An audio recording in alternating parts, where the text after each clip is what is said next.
Hi, I'm Chris Allen, City Infrastructure General Manager at Hamilton City Council and responsible for our city's three waters. I'll be telling you about the work we've been involved in over the last 6 months on flood hazards if our city had an extreme rainfall event. By extreme rainfall, we mean a 1 in 100 year flood event. It's certainly much more than a very rainy day in the city. In fact, 1958 was when we had the last 1 in 100 year event in Hamilton. So, what's been happening? Back in April this year, we sent letters to 28,000 property owners identified as being affected by our initial flood hazard information across the entire city. Since then, we've selected the very high risk areas and we've been refining our analysis even more. Now only around 6,700 properties are affected. These are properties which would have floodwaters higher than 10 centimetres flowing over any part of the property in an extreme rainfall event.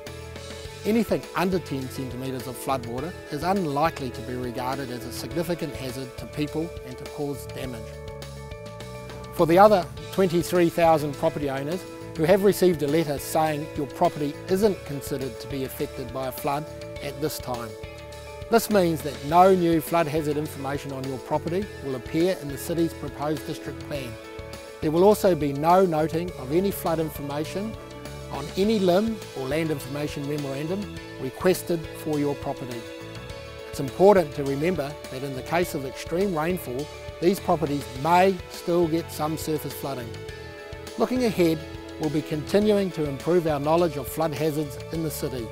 Those areas which have had this detailed modelling work done are the ones with the highest number of potentially affected properties.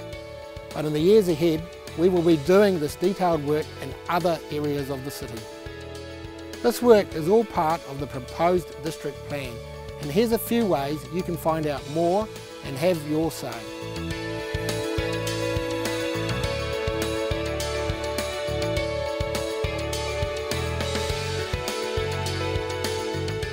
Thanks for viewing this, and if you do need to find out more, please do get in touch with us. We are here to help.